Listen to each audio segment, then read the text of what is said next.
If you're playing a hand out of position, there are a few things you can do to help reduce the positional advantage of your opponent. One of the more common moves is a check raise. Let's talk about what it is first. It's a three-part play where you make the first move, you're out of position, and you check.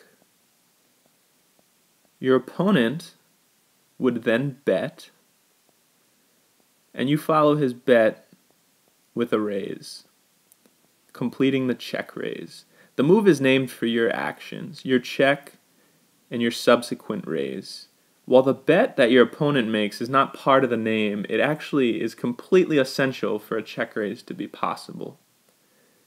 What are the good parts about check raising? Why do people do it? Let's discuss the pros of check raising. The first is that it helps you get an extra bet into the pot. Extra bet in pot.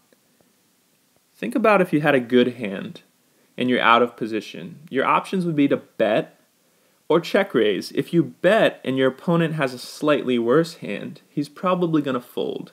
You missed out on value. If you check, however, and he has that same marginal hand, he's likely to bet because you showed a sign of weakness.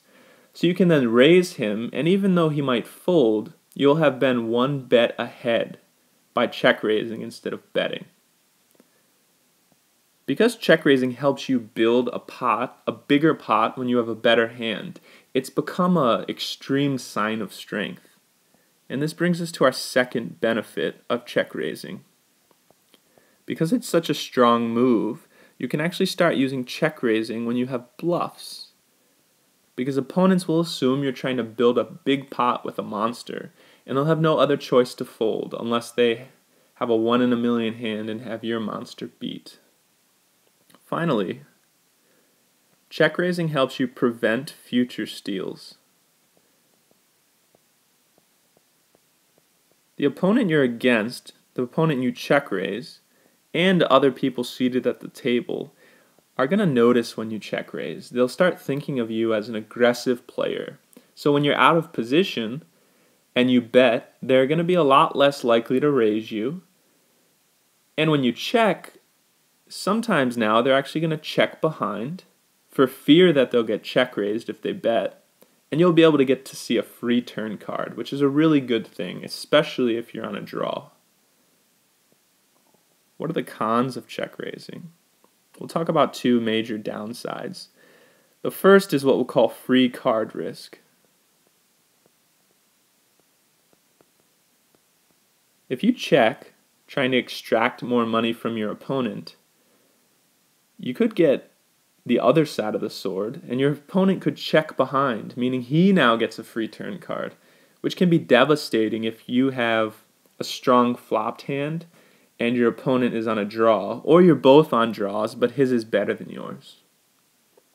The other downside of check raising is it creates a hostile image. People will perceive you as aggressive and a bully. And in poker, if you're playing against beginners, it's probably best for everybody just to have a good time, not feel targeted, and for you to have a low profile. If people noticed you're a good player and you're an aggressive, loose player, they're probably more likely to play back at you, which is going to hurt your earnings in the long run. So only use the check raise if you absolutely see it as necessary or overwhelmingly positive. If you're going to make a check raise, let's talk about things you should consider. Here are some pointers. You need to consider hand strength, because depending on your hand strength, it will or will not be a good idea to check raise. We'll talk about that more in these two tables at the left. We'll go through a couple hand examples. Next, you have to consider the chance that an opponent will bet when you check to eliminate that free card risk. And finally, you need to think about your position, particularly your position relative to this opponent who you think is likely to bet. This is especially crucial in multi-way pots. Let's go through a couple hand examples to make that clear. In our first table up here, table number 1, We're seated in late middle position. We're 3 seats to the right of that unhappy face, our villain who we think is likely to bet in a check raise situation.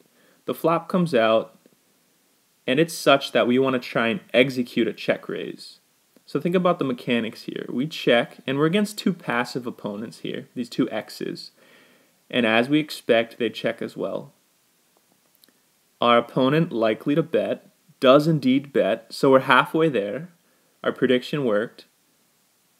And now we stick in our raise, represented by two bets. It's a bet larger than the original bet by our villain. These 2 passive opponents, though, are now facing twice the size of the original bet, so they're likely to fold. And think about what this means for the type of hands, the strength of your hand that you'd want to do this with when you have position like this. You probably want to do it with your bluffs, because instead of facing 3 opponents on the turn, you're going to face 1 or less, hopefully. And you'd also want to do it with your made hands, but your vulnerable hands, things like weak draws. Again, hands you don't want a lot of resistance. You don't want multiple people seeing the turn. In the second table, though, there's no players in between you and your villain that's likely to raise. He's immediately to your left. Let's see how this changes the mechanics of the check raise. You check on the flop, and he does his raise. So he does what we expected him to do. But these passive opponents, they're only facing a single bet. So they're probably happy to call. They want to see the turn. If you check raise in the same size now, look at the pot odds everybody's getting. It's all juicy enough for them to call on drawing hands. So you're going to have multi-way action, and this means you should only do this. You should only check raise when position is like this, when you have the nuts, something so good nobody can improve, and you just want to build a bigger pot. Also do it with your strong draws, like an ace high flush draw. With such a hand, it's great if a lot of people call, because the pot's bigger and your own pot odds are even sweeter. So get out there to the tables now and use the check raise sparingly, selectively, to help negate your positional disadvantage when you're out of position.